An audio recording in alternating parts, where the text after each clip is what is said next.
Hi, everyone. This week's episode of the Fourth Line Podcast is brought to you by Utah Elite Hockey. Utah Elite Hockey is based out of the Peaks Ice Arena in Provo, Utah. They offer private coaching, youth camps, high school skates, and adult skills classes. All three of us personally coach for Utah Elite Hockey, and we love working with all age groups and skill levels. Be sure to give them a follow on Instagram and send them a message if you'd like to sign up. Thanks. Enjoy the show. If you want me to go out and fight, I will. If you want me to go fight for you, that's fine. I'll be down here on the Hello, fourth line. everybody. This is the Fourth Line Podcast. I'm Ozzy. And I'm Ian. We got a guest here with us. He's a legend. Some love him, some hate him. We got Jared Bussell in the house. Bussell, how's it going, bro? Everybody loves Boss. It's debatable, man. Except when he's giving you a 10-minute misconduct, right? I have a feeling we have a lot of high school kids that follow this pretty religiously, and they chirp. So that you might be getting chirped. Oh, I would not be surprised. So Bus is cool. Bus is, I mean, honestly, by far the most well-rounded person we've had on this podcast. He's just the Swiss Army guy, does it all. You know, nasty beer league forward, decent goalie. E-bug. E-bug when needed in beer league. He coaches, he refs, and so tell us your story, Bus. How'd you get into hockey? Well, I grew up in Orono, Maine, home of the Maine Black Bears, which unfortunately just bit one hard this year, man. They're having an unreal year, though. They did. Yeah. I mean, yeah. Going in the right direction. Yeah, they won Hockey East, which was great. I think it was the first time since 2004 that they won it. It's been like 20 years. Yeah, and then, man, like they got Penn State, which was on a roll, but everybody's like debating whether or not it was fair because they basically got home ice advantage in Pennsylvania. So that's been like a hot take lately. Those Penn fans they're a cult. I know. Like, literally. Yeah. And it's crazy because Penn State was like a really good club team back in the day. Like one of my teammates from high school played for them, and they were like always going to natties for ACHA. Mm-hmm. So, I mean, it's kind of cool to watch as a hockey fan, but not as a Maine fan. So. Yeah. But yeah, so I grew up in Orono, Maine. I would go to like all the Maine hockey games. I'm really proud of where I come from. So they won the national championship in 1993 and 1999, and so hockey is like it in Orono. And so, I started playing around, I think I was 8. I started as like a dusty forward. I had like played again sports gear. I'm still a dusty forward. Still trying to grow out of that. Yeah. I mean, like, and so I didn't like fit in super well. Like, it's just like all the cool kids played hockey, and I really wanted to, and so I just started in youth hockey. And then the next year, like, they were looking for somebody to try out goalie, and I tried it, and I was good, and I just kept going. And it worked out really well because, like, the one thing that Maine hockey is known for is their goaltending. And so, yeah, I just kind of rode that wave. And so high school hockey was, like, the dream to play. Like, Orono, we had the Orono Red Riots, and they were just always so nasty.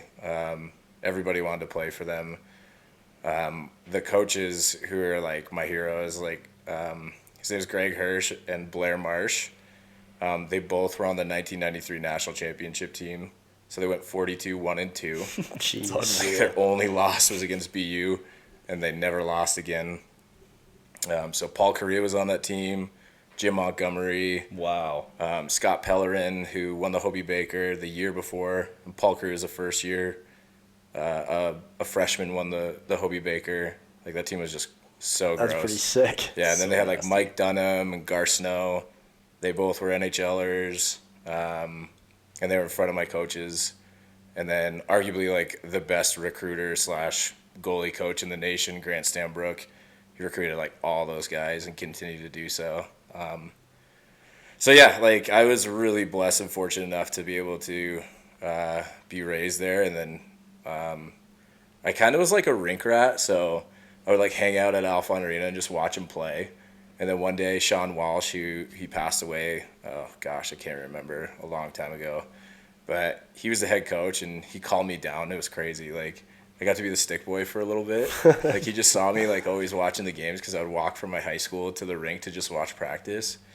And he was like, hey, you, come down here. And he came down on the ice. I went down on the ice in front of, like, all the, I was, like, 12 or 13. I'm standing in front of a bunch of, like, massive D1 guys. And he's like, what's your name? I was like, Jared. He's like, Jared, how would you like to be our stick boy for the year? And I was like, what? Are you kidding me? So all, like, the guys were so welcoming, man. It was so cool. Like, a lot of really nice guys. So I got to hang out in, like, the locker room with them all the time and go down there for games and practices. Never forget this one time, like, I was in the locker room, and it was weird because it was my first time being exposed to, like, a college locker room. So you can obviously just imagine what that was like. But they taped up my wrists and my legs and then put me on a stick and held me up and walked me around the locker room. Barbecuing you in the locker room. It was the weirdest thing. I didn't know whether to laugh or cry. So it was so weird. But That's hilarious. No, it was really cool. So I played high school for Orono. My freshman year, I backed up this really good goalie. His name was Keith Hedrick. He was either first or second team All-State. Wow. Our team was so good, man. We won Eastern Maine Championship. I think it was like 4-0 against this team called Gardner, and then we won to the state championship and we lost 7-4. So I didn't get a ton of time, like, at all. I didn't get any time that year. But then Keith decided to move to Montreal, where he played hockey, and it was my turn.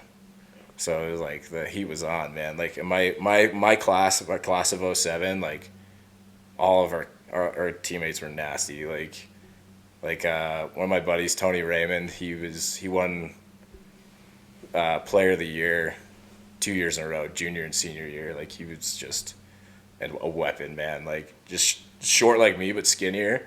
But man, his release was ridiculous. Like, he could just skate, and before you even could grab a thought, like, the shot was already on net.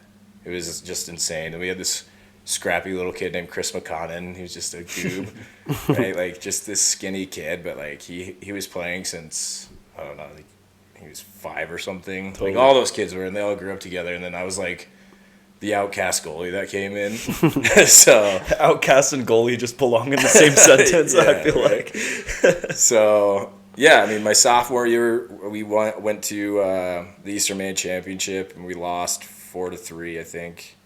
It's like one of the biggest regrets I had. I got lazy on the shot because we were losing like 3-2, and then they scored, and then so they made it 4-2, and then like a minute or two later, one of my buddies, John Tooley, went down, ripped a goal, and we lost 4-3. I'm like, if I just was not lazy on that one goal, we would have gone overtime. Totally. So it's one of my biggest regrets. Yeah, like, junior year, Keith came back. We had to battle for the net, so we both went back and forth, and I thought I had a pretty good season, but he ended up playing playoffs. And then my senior year, obviously he left. He was just 1 year above me. My senior year, we were like first overall in the state, both Class A and B. We beat all the Class A teams we played. And we made it to the semifinals. It'll haunt me forever, man. We lost to Prescott, this team Prescott, like all the way up north, like near Canada. And like they were like a 4 seed. And it was just like the worst imaginable thing ever. It was terrible. So. You guys just overlook them or what? Oh, I just think we came out flat. Like, just like the magic wasn't there. You know what I mean? Yeah. It was like they were more prepared, I think. Yeah. To go in and like win a game than we were to like play up to our potential. So it was tough, man, because we should have won state that year. And like to this day, I mean, hockey in Maine anyways is kind of like, it's weird. It's going away from high school, so there's like all these co-op teams. Like we're like now they're called the Orono Old Town Black Bears. So like our rivals were Old Town. And then we joined with them, and it's like kissing your sister, you know what I mean? It's weird and gross, and it sucked. So, like, unfortunately, that team is no longer, but we never won a state championship as Orono. It was the weirdest thing. So why the decline in players? Or I guess in these teams, is it just players are leaving, or it's what? just like what's going on here, you know what Yeah. I mean? Like, nobody's really interested in high school. It's like, you have the money, you're not treated fairly, so you're going to go start your own team, you're going to go do travel. Yeah. So I think there's something to be said about that, because I feel like, no offense, but like high school hockey's that's where the glory is, man. Yeah. It's like, I mean, that's where the girls show up to your high school Right. games, not to your travel games. Yeah, dude, you know, like you're gonna tell your girlfriend like, oh, I played tier 1, and she's gonna be like, I don't know what that means. Exactly. But if you say I'm on varsity, right, she'll be like, oh, this is awesome. Like, let me bring my friends. Yeah, I think there's got to be room for both, and I think, like you said, I think that's what's happening a lot in Utah is, with just about every team, it feels like, but Park City. Like, it's cool to not play on your high school team. Yeah. And it's like, no, play high school. Right. Like, don't be a punk. Don't be too cool. Like, it's fun. And that's like the core of the game, you know? Right. Yeah, it's weird. I don't like the shift right now. I think it's just a national thing, except for, like, Minnesota and Massachusetts, you know what I mean? It's weird. But, yeah, like back when I was playing, like the cool thing was to have like a girlfriend for a long time. So I got a girlfriend for 4 years, and everybody had long-term girlfriends.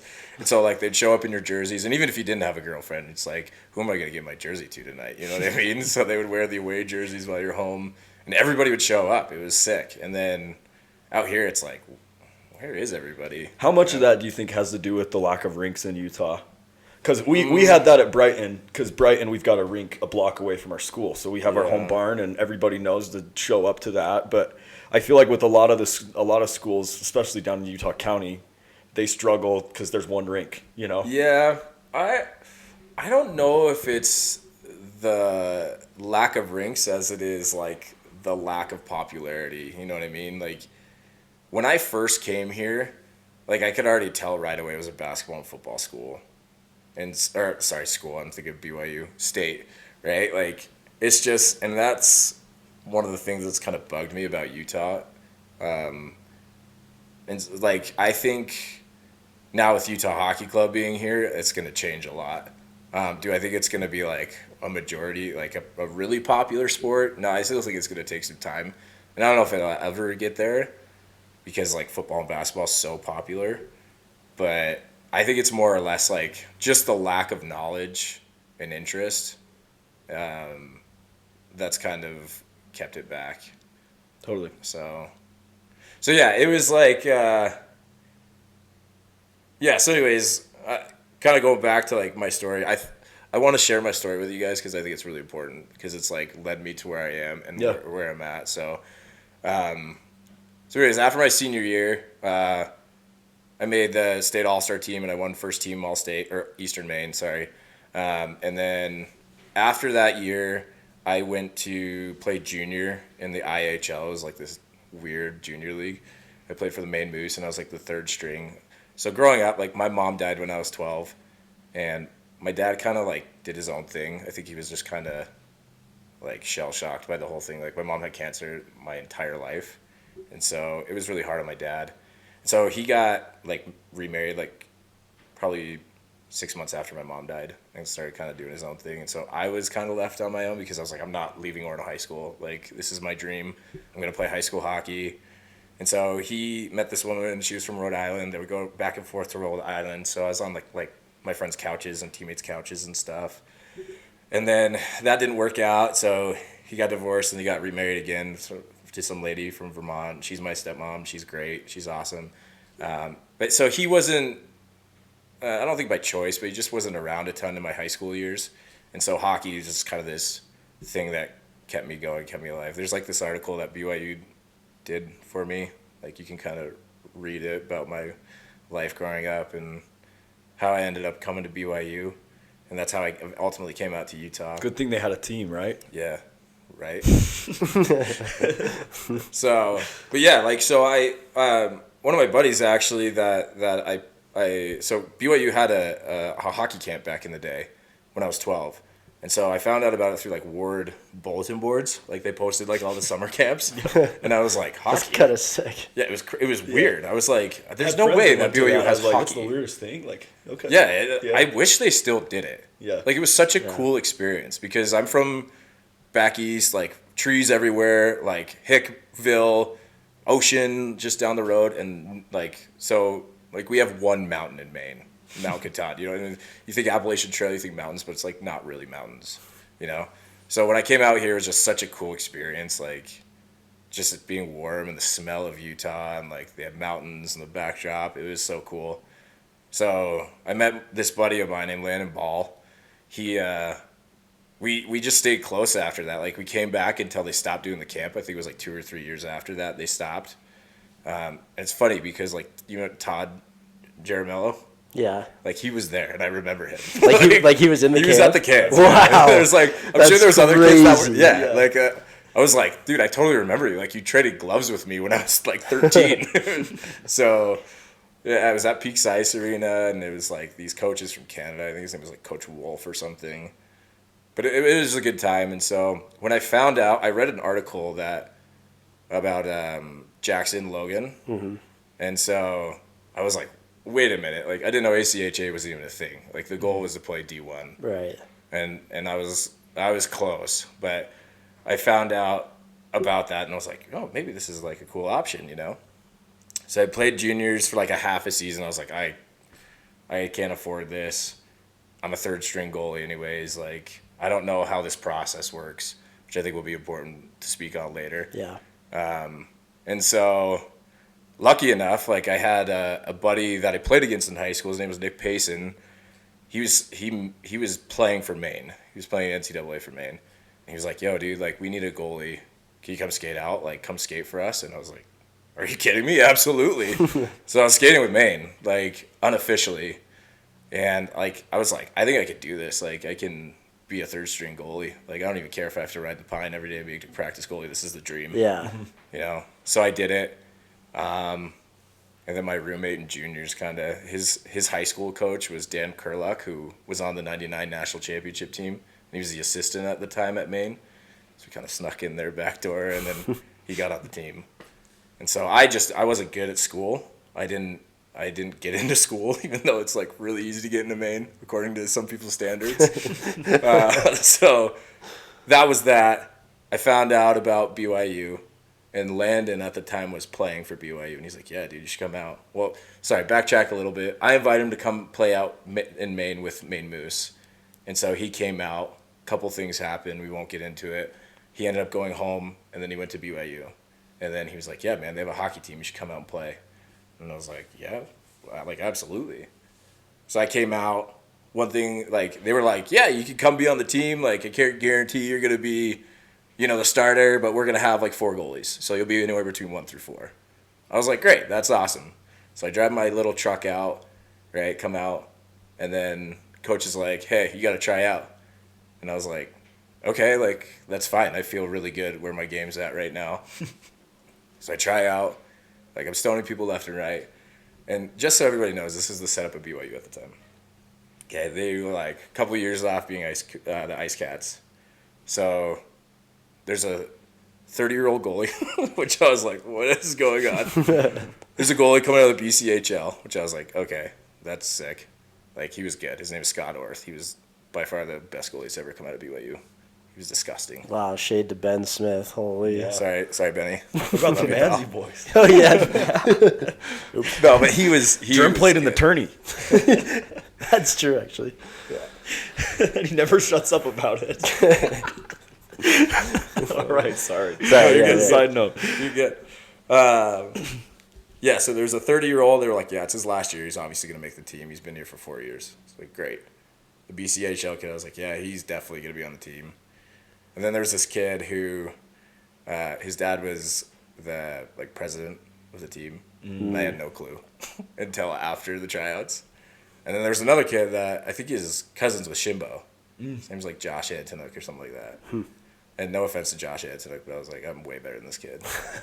Turns out it wasn't. So like I got cut. And they were like, I was like, what do you expect me to do, guys? Like I drove out here to come to school and to play hockey. You told me I was gonna play. They're like, well, that's not really our fault. And there's UVU. And I was like, what the hell is UVU? Like, I've never even heard of that place before. So I went and played for them for a semester. It was a disaster. It was the year after Ken Dolazar, their assistant coach, got murdered, which was crazy. Yeah, it's And insane. then like 75% of their team transferred to Utah State, and they didn't have a coach. So like their captain, his name is Eric Bowman, great guy. He was like running the team at the same time as playing, so he was like a coach player. It was like the Chiefs, you know what I mean? That's like Slapshot. So, and it was just like that program was hanging by a thread, man. We had like 13 guys, right? Like, and I didn't know the whole school process, so I was literally taking religion classes at UVU, thinking that I was enrolled, right? And so that was like, those were my credits playing college hockey. So after the semester, man, I was like, I can't do this anymore. So I went home. I was like dating a girl for 4 years. I was like, I'm going to go home. I'm going to get married. We're going to call it one, right? I go home. Literally the day I get home, she breaks up with me. Literally the day I get home, she breaks up with me. And so I go, I don't know what I'm going to do. So Landon, my buddy who is here, he gets a mission call, right? And he posted the video on Facebook, and I watched it, man. And sorry to make this religious, but like this spirit punched me in the face, the Holy Ghost, whatever you want to call it, right? And I was like, I need to serve a mission. So I went and served a mission in England for 2 years. Came back. Finally, it was my time to go to BYU. So I was talking to the coaches. It was Jeremy Weiss at the time. I didn't get into school the first year because they didn't have like independent study, and you couldn't play while you were going to school. No somewhere waiver else. program. Yeah. What was it? LDS Business College, right? Oh, Waiver program. Yeah. No. And back then, when I was playing I for think UVU, all three of us with Caden, we're all waiver alumni, aren't we? Yeah. Yeah.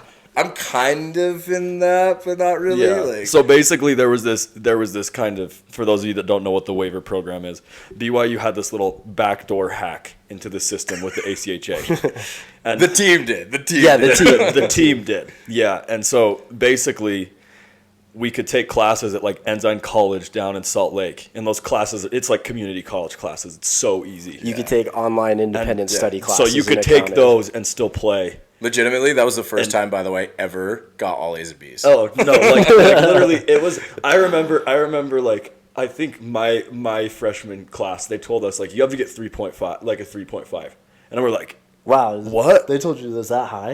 but then we got to the classes like, okay, this is why. Like, yeah, it's like if you don't get a 3.5, and then it makes it so easy to get into the school too, because you say like, oh look, I've got 24 credits in BYU classes. Yeah. Let me in, and they let you right in. Yeah. You know.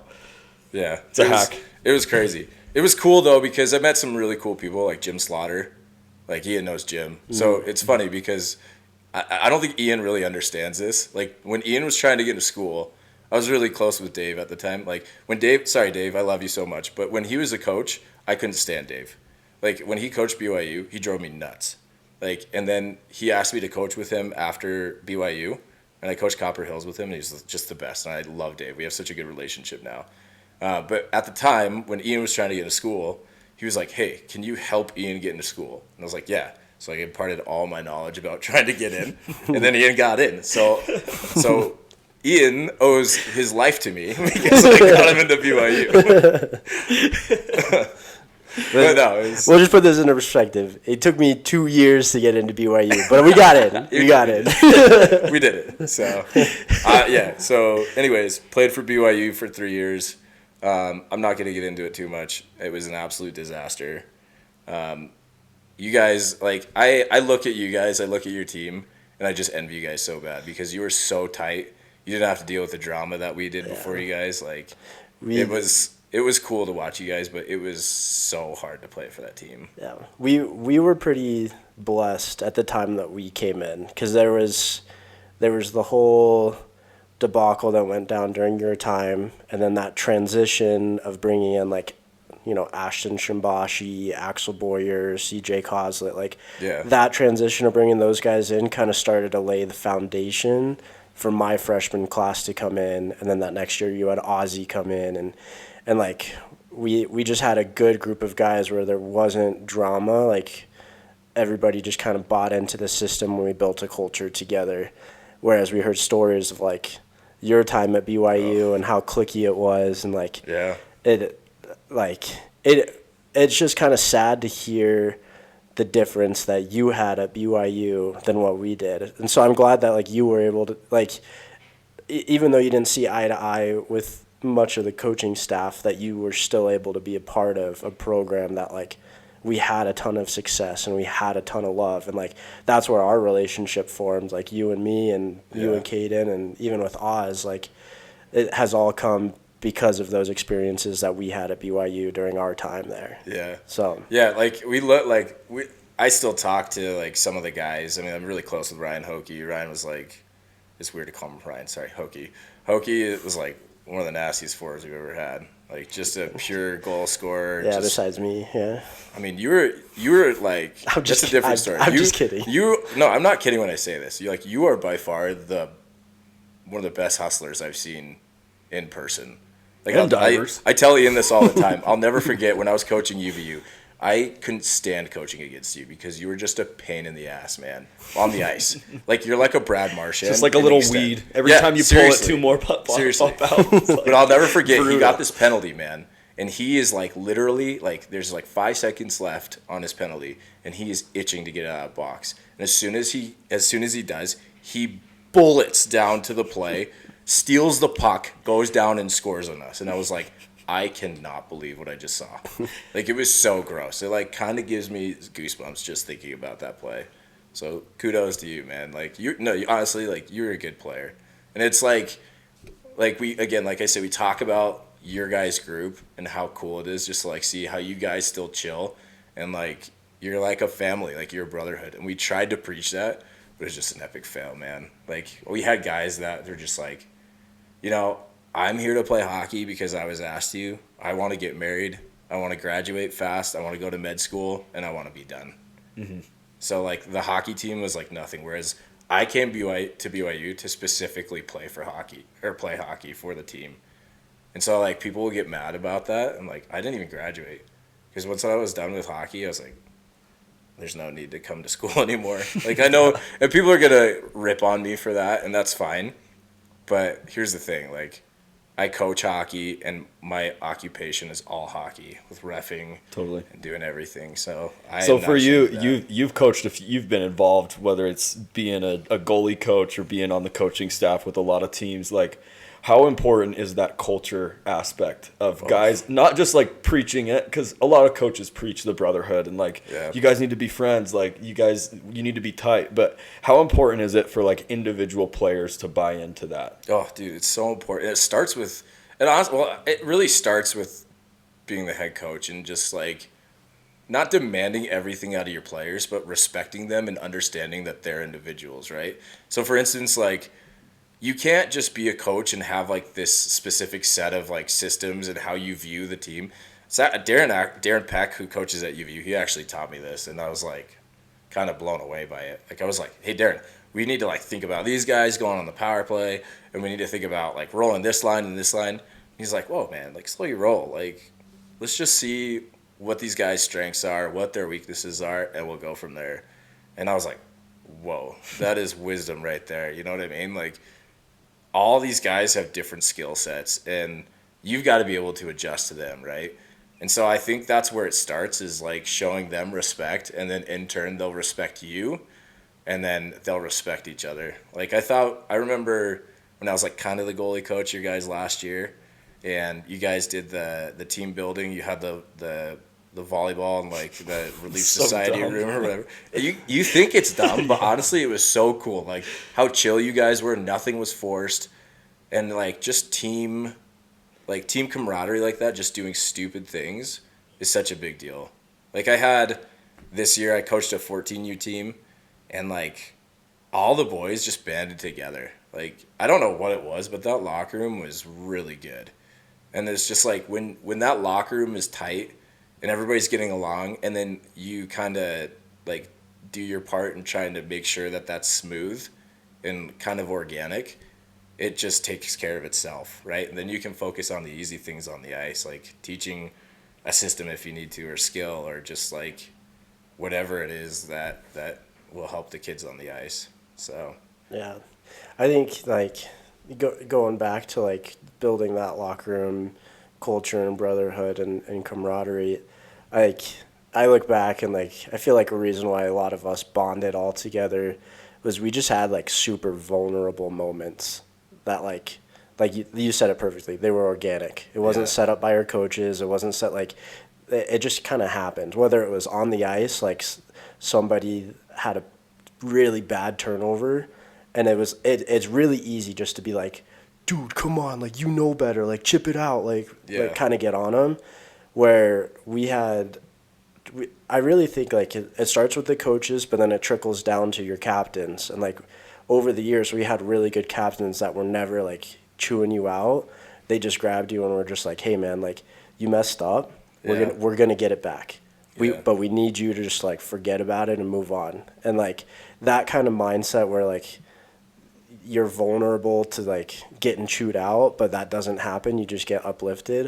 And it's kind of the same thing like that beach volleyball that had like basically that beach volleyball that got passed around the locker room. Every color had like a question on it. Like I remember one of the like favorite questions that Coach Bears had was like, when was the last time you cried? Oh, dude, that got so real. Oh, it got so real. Yeah. It got so real. Like I think that's how we found out one of our teammates had his engagement broken off. Yeah. I think was from that. Yep. And like he didn't even tell us, and we're like, what? Yeah. Just I mean, it just opened it up, and I think going along with that, like being a freshman, I remember when Jacob got the C at BYU, like it took him some time to grow into it. Like first game he was throwing sticks in the locker room, and I was like, dude, this guy's not realistic. We're like, half of us just got back from the mission field like an hour ago. Yeah. And it's like, like I haven't been on skates in 2 years, but it was interesting to see him grow into that, like you said. And I think the leadership thing, there's something to be said about that, because we went to a few high school games just in the playoffs this year, and I was honestly, and no offense, if you're one of these kids, all the love to you, like I'm not calling you out or anything, but I was shocked at the amount of leaders I saw doing dumb things on the ice. Yeah. Like getting tossed from games when it's like, dude, this is a state championship game. Yeah. And you're doing that. Right. It's like you step up. Yeah. Like you gotta lead, but not just with words in the locker room, like making good decisions, like you're doing so much more good on the ice than you would be in the box, and or in the locker room even from getting tossed. And I think leadership matters more than people give it credit for. For sure, man. You guys see that clip of Crosby, like when he was on the bench and Malkin missed that net? Yeah. Right? Stanley Cup final. He's like, guys, I think he knows. Like, go give him a pat on the back. You know what I mean? Yeah. Totally. Like, I think sometimes, and again, this kind of goes back to what I was saying with like Darren, right? Like, I think sometimes we're so quick to jump to things. Like, for me, it's like, okay, we got to name a captain right away. It's like, nah, man, like, let it organically see what happens in the locker room and who your leaders can be. And sometimes, who are the players going to trust? You'll see it. You'll see it come out in the locker room in a very quick amount of time, actually. Yeah, and it's like sometimes you could have like 15 captains. You know what I mean? It's just who do the boys respect? Like, and usually too, it's right. Like, there's a couple of criteria for captains. Like, you got the guy on the ice that gives it his all, who could be like quiet. You got the guy that's loud, right? That is just the motivator. And you got the guy that's just kind of doing his own thing, and then when he speaks, it like hits home. It's like, oh, okay, we need to listen. So yeah, Totally. And I think like that's a good segue into talking about your experience coaching youth hockey, and like especially going into like tryouts this spring and kids looking to make like the A team, the B team, and things like that. As a coach, obviously there's a ton of different role players for a team. There's what kind of things do you look for in tryouts that a lot of our young listeners should pay attention to and improve their game on, and like really work on to help them stand out at tryouts and in practice, so that way they can dominate in their games? Yeah, for sure. So I think it's really important to this, like, let me backtrack a little bit. So one of the things that I noticed when I first moved to Utah was it was really interesting to see. like growing up, you see all these kids that have played travel for so long and they've like put the money and effort into it, and like just kind of by default, they're the guys, right? Whereas Provo it's like the opposite, and this is one of the things that I genuinely love about Provo and why I work in Provo. Like Provo has this really good system of like having a ton of stick and pucks, right? So giving the kids the opportunity to get on the ice and just do your thing, right? And so from that, like Ben Gamp, for instance, like he would just show up to stick and pucks, and he played for BYU, right? For those who don't know Ben Gant, he played for BYU's Ed Gant's son, who was one of the coaches, and he was one of the best players in the West. I just remember him going to stick and pucks and just ripping it up like every single day. And all these random kids, like kids that you actually would look at and talk to and be like, this is the weirdest kid I've ever met in my life, right? But then for some reason, they just got really good out of nowhere. And it's like they didn't do anything special. It was just like the consistency of getting on the ice and working on skills and just shooting the puck or, doing some sort of bag skate or anything like that got them better. And so it's hard for me to say this. It's hard for us to say this. Like we are private coaches, right? We do this for a living. It's like, yeah, come work with us to refine your skills, to learn more about the game and to get better. But like, you also don't need that. Just get out on the ice and just work your little booty off and practice whatever you can do to get better, and it's going to show. And it's just that consistency that's going to help.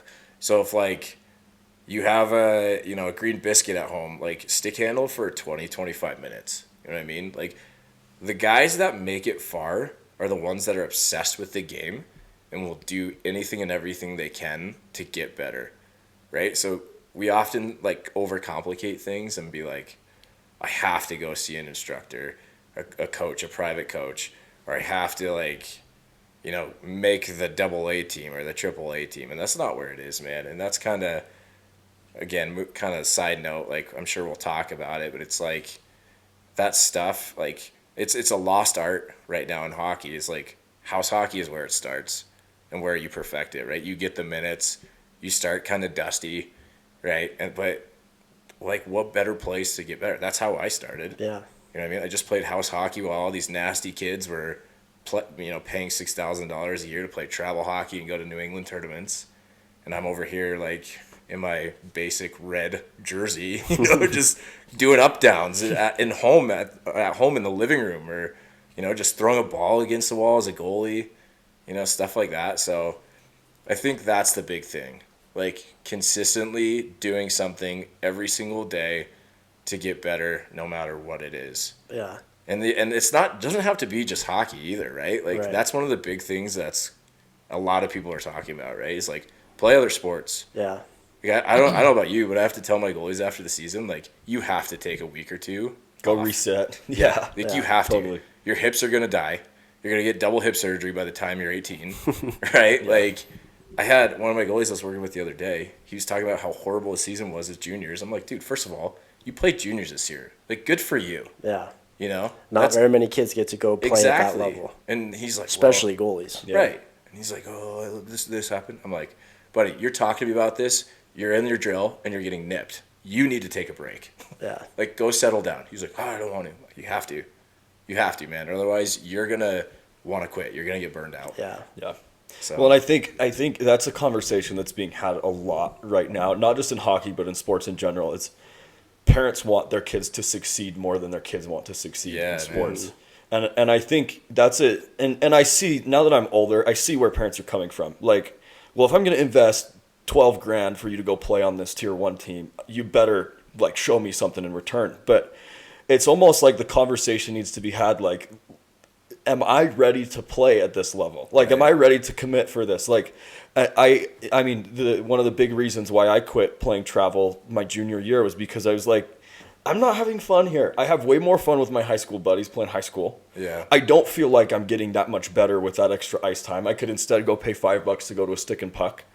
And so I just decided to step back. And I don't think there's anything wrong with that. Right. You know, like just being honest with yourself and stepping back and saying, I'm not having fun. And that's Yeah. that's something we were texting about when Ovechkin scored and broke the record. Like Biz said it perfectly on the yeah. broadcast. Like, all Biz said after Ovechkin scored and he did that awesome penguin celebration. Yeah. Biz was like, "This is just a reminder.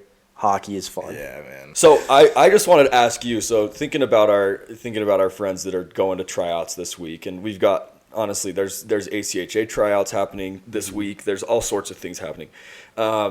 What is like the best advice to calm the nerves down? Because you've been on both ends, like been on the tryout side, but also on the evaluating side at the tryouts. Yeah. Like what's the best advice you would give to some of these players? Well, kind of going back to what we said, right? Like just being consistent. I think consistency brings confidence, right? So if you're doing that, there's nothing to worry about. You can be confident and just play your game, right? You do that, and you're gonna be just fine. I've been fortunate enough to be able to evaluate a lot. I've evaluated at the girls' 15 national camp, and I've done Southeast District pretty much every year. I did the state camp for Utah for a while, and so I've seen a lot of players. Like, and you know, sometimes I think players have to remember too that like if you don't get what you want exactly, it doesn't mean it's the end of the world. Like there's a completely different path in front of you that could be so much better than what you wanted originally. And so I think I was actually working with a goalie this morning who was asking me that because he's trying out for Renegades this weekend, and he was asking for some advice. And I said, you got to stick out.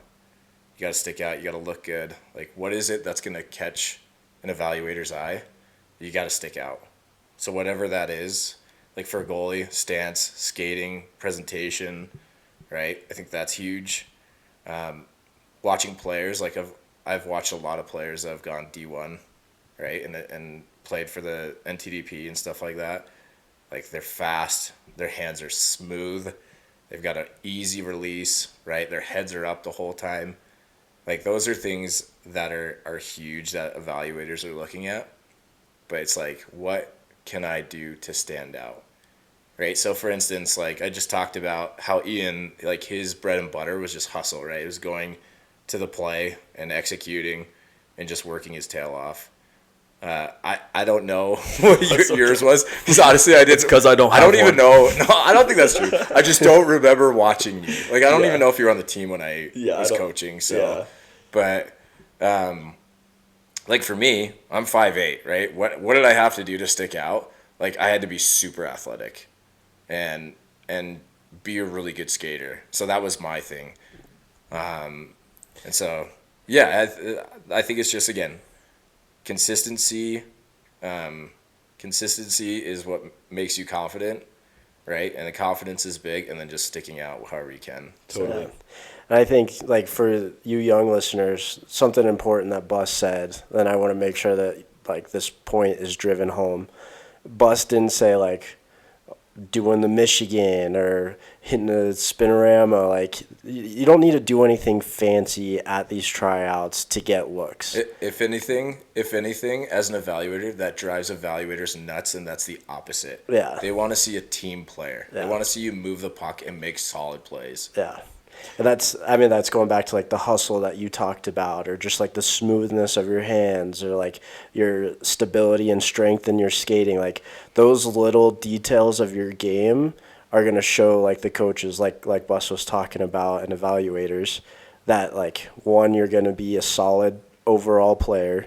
2, you can make plays happen, so you're going to be a great team player. And 3, you're going to be coachable. Like, you're going to be very easy to mold into whatever role that they need you to be for the team.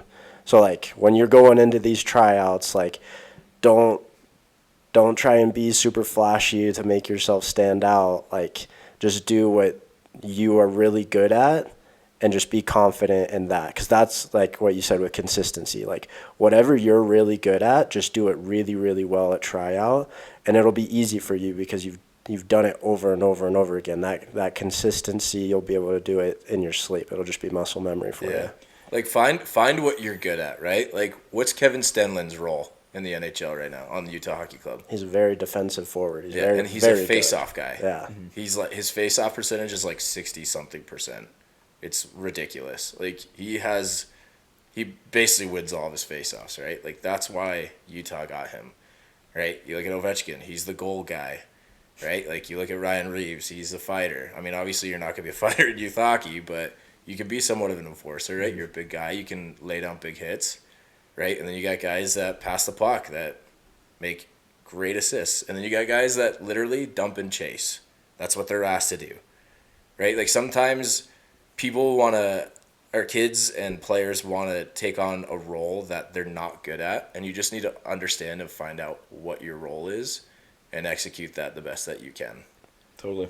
So, Well, I think there's something to be said about just taking that role and accepting it. Like, our boy Schaefer, Gordon Carroll's playing up in the WHL right now, and I looked at his stats this past week just out of curiosity. I haven't been following his season very close, but the guy is a fourth line center. I believe he had 26 points in the regular season, something like that, and he's a plus 25. It's like, that is about as good as you could ever ask a fourth line center to be. Now, Schaefer his entire life has been a first or second line center. Yeah. On that team, though, playing with Gavin McKenna, that team is so stacked, it's not even funny. Like, the alumni parties at that team, like, when they get back together 10 years down the line, they're all going to be, like, Olympians, Stanley Cup champs, all that. But, like, just accepting that role, saying, you know what, for now, like, it's I'm not an age out yet, or I'm the youngest guy on the team. I'm fine being a fourth line player.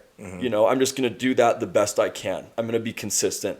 And I think that's something that a lot of young players don't realize is, I mean, fourth liners are important too. Yep. Third liners, it's 100%. Important to have guys that set the tone. And my dad always used to say before tryout season, he's like, son, your tryout, especially being in Utah, trying out for local teams, he said, your tryout has been going on for years now. Like, they know your name. Like, they know who you are. They know the type of player they know what you stand for. So just go drive it home for the next two or 3 days at tryouts. But they already have you on your mind. And I think a lot of coaches, especially with these big, like, tier 1 teams, they've been doing research on you before you even hit the ice, right?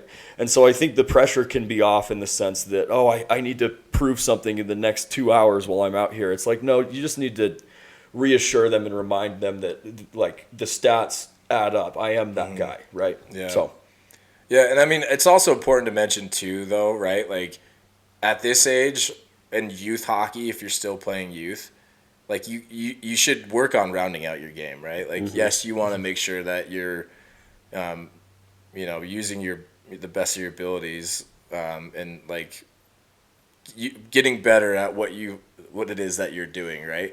But at the same time, right, like, if your shot's not that good, work on your shot. Yep. You know what I mean? If you can't see the ice well, work on that. Like, if your edge work is not good, work on your edges. Yeah. You know, you still, like, even though those guys in the NHL and everywhere else have their roles, they still have to be really good at hockey. Other right? things, like, yeah. Totally. It's like Goon. You know what I mean? It's like, good movie, but it's not realistic at all.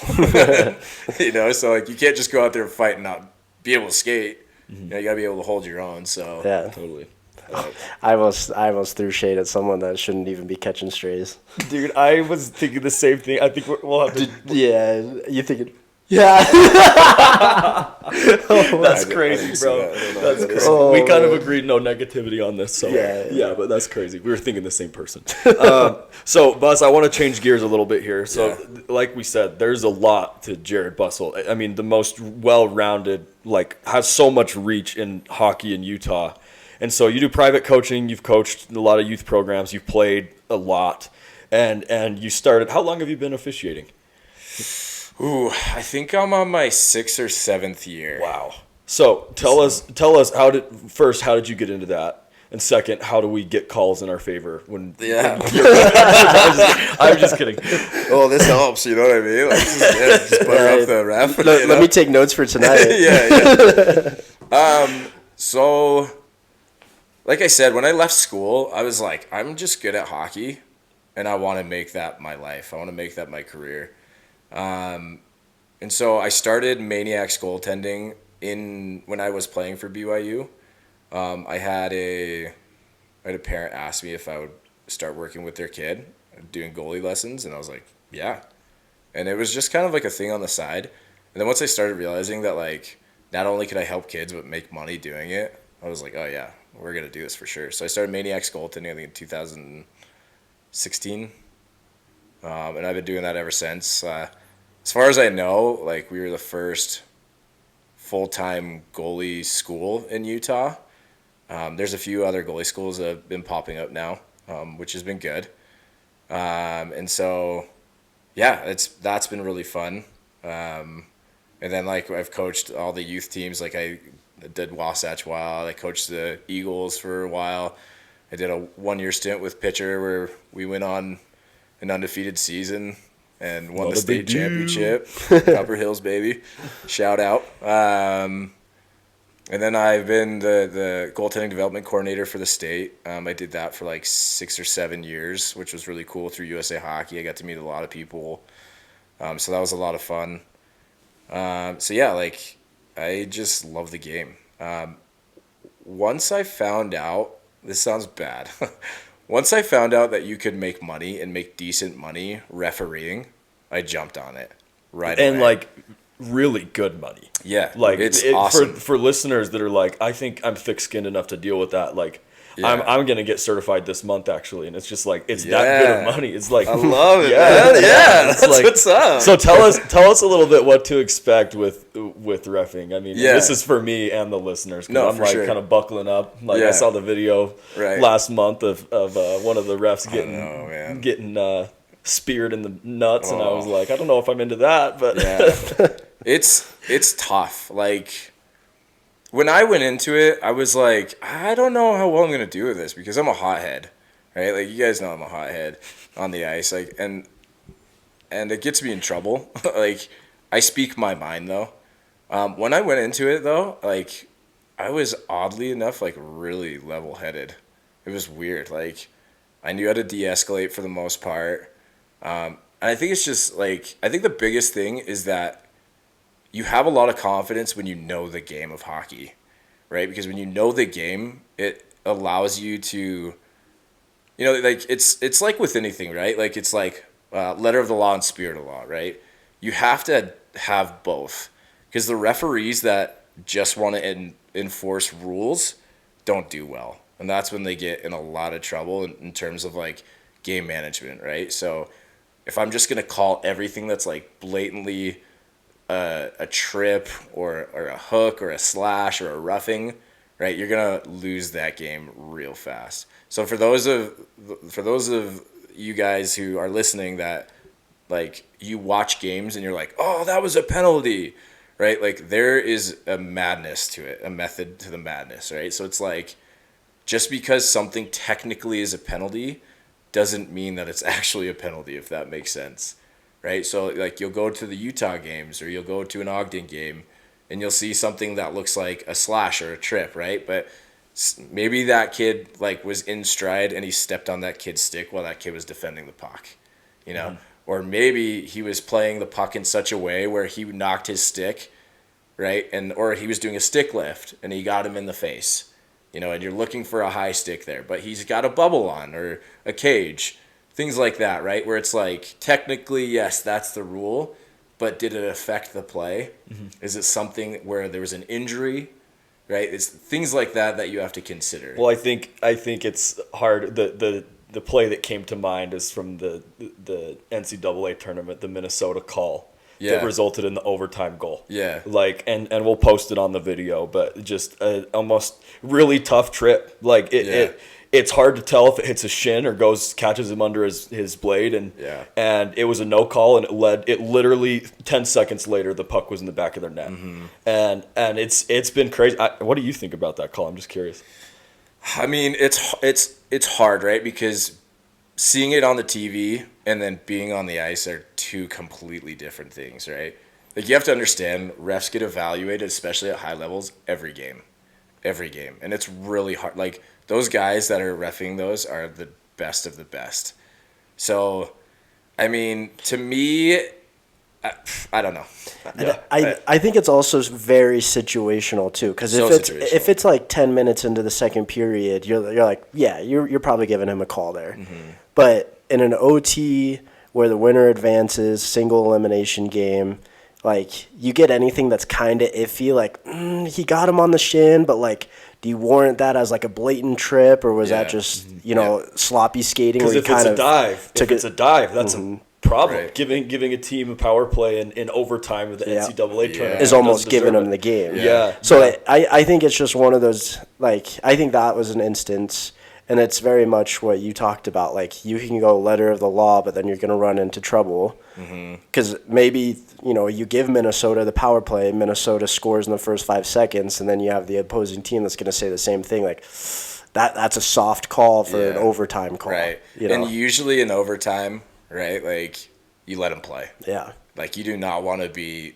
the reason why a team wins or loses, So, I like Anything goes in overtime, baby. elbows up. So, it's kind of funny that we're talking about this. So, I reffed playoffs for NCDC in Idaho Falls 2 weekends ago, or last week, I can't remember, but they last were playing week. Pueblo. Yeah.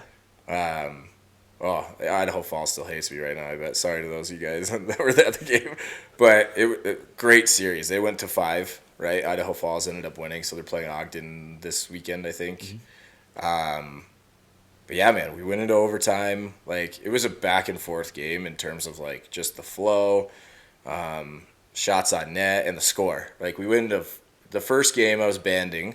We went into overtime, and it was 3-2, I think. Yeah, it was 3-2 Idaho with like 7 seconds left, and Pueblo scored to send it to overtime. Wow. It was nuts. Jeez. Right? So we're like, all right, fresh start here. Like, let's get going. It was a lot of penalties. Like, these guys were chippy. I think it's hard for teams sometimes going to playoffs because they can't decide if they want to play hockey or if they want to fight each other, right? Like, as you guys saw in Vernal. So, but it's like, so with NCDC, like, luckily they settled in the second game and it was just hockey, and it was great hockey. But when we went into overtime, and there was a cross check into the boards, and I had to call it. Like, it was so blatant. The cause of it was a turnover, right? Normally I'd be like, yeah, if there was no turnover, if it wasn't into the boards, it would be fine. So I was like, oh, here we go, right? Like, Pueblo's gonna win this, right? And so Idaho Falls killed the penalty. And then they come down and they score. But here's the deal.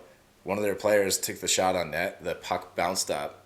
And then their player grabbed it with their hand and tossed it on the back of the goalie. And then chaos, right? So I had to hustle my little booty to the behind the net, stand on the net. And then they put it in the net. Idaho Falls did, so they thought they won the game. But it was a hand pass. So I had to wave it off.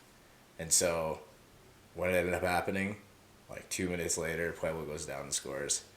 So they lost the game because of that. But that's just one of the instances where it's like, do you like? And I don't know if you guys have been to Idaho Falls, but that We've seen rink is- videos. Yeah, It's we've seen wild. videos. It's sick. Yeah. It's such Yeah. a fun atmosphere, right? Like, it's basically like a pro atmosphere. Yeah. Thousands of fans screaming and yelling at you. Like, it's a blast, even when they're booing you, right? And so, but that's one of the things that you have to be as a ref is you got to know the rules, and you got to be able to be confident in what you're calling, right? And be able to, like, deal with some of the, the Repercussions almost. the repercussions, but, like, people just screaming and yelling at you, cussing you Yeah. out. So know the rules, which I don't think you're gonna have a problem with, right? Or anybody that's played hockey. I've even said this, like, if my boys play or any of my kids play, I'm making them ref. They have to ref. Like, I wish I knew about reffing when I was younger because I would have started earlier, because you learn a whole nother side to the game that you thought you knew, but you have no clue. You Yeah. honestly have no clue because you get treated a different way, and you have to learn how to treat other people in a different way. And then you've got to be able to learn, again, the rules and how to, like, manage a game. And then be able to, like, deal with people, Yeah. right? And I think it's so cool for, like, life as well. Like, you got to be able to learn to de-escalate people and build relationships and just, have to deal with, like, some really tough things. Totally. Yeah. So, And it's cool because and we can't talk about this a ton, but your reffing job led to you getting an NHL job. yeah, man. So Yeah. you can't really. He's got No. a non-disclosure, Yeah. but like how is it? It's awesome, man. It's a great gig. Well, and I'm sure getting a contract with NHL with Jared Bussell on it on the same page is pretty unbelievable. It was nuts. Yeah, it was He great. made it, baby. I made the NHL. yeah. It's awesome. Yeah. So cool. Well, Bus, thanks so much for coming on and joining us, man. This has been a super long episode. If you're still listening to this, you're awesome, and you must be in love with Bussell or something. But yeah. So I'm gonna just plug your business here for our goalie listeners. Maniacs Goaltending. I mean, this isn't like a conflict of interest for us because we don't play goalie and we know nothing about it. Neither would we want to play goalie. So yeah, hit up Bus if you ever need private coaching or want to be a part of his camps. Bus, thanks so much for joining us. Yeah, man, absolutely. Yeah, give us some calls tonight at Beer League, all right? Oh, for sure. Against my team. But if anybody, the other thing too is, right, like refereeing, like I'm such an advocate for refereeing too. So if people are interested in reffing, right, we're going to need a lot of refs because the state's about to blow up. Yeah. Like everybody knows that. And there's a lot of opportunities there. The one thing that I wish that I knew earlier too is how competitive reffing is. It's so cool. Like when you're my age, 36 years old, and like the game's past you, and you're like, men's league is like cool, but like when you're trying to work your way up to higher level hockey where you can work games and be a part of that. juniors. Yeah, man. Yeah. Like the ECHL, NCAA. Like for me, like that, I'm too old to do that stuff. Like maybe I'll get an opportunity, but you got guys like Tyler Keston, who are local. Right. He hasn't been reffing long, and he's been in ECHL games. Like he's been right in the middle of all of it, and it's pretty cool. So so for sure, don't hesitate to hit Bus up. I know some of you have dealt with him, maybe been on the wrong side of Bus. He's actually a really nice guy if you get him off the ice. So I can be a nice guy on the ice too, man. What are you talking about? I think I'm misunderstood. Before we hit pause and we end this, we were told to give you some crap for breaking Tegan Pitcher's stick.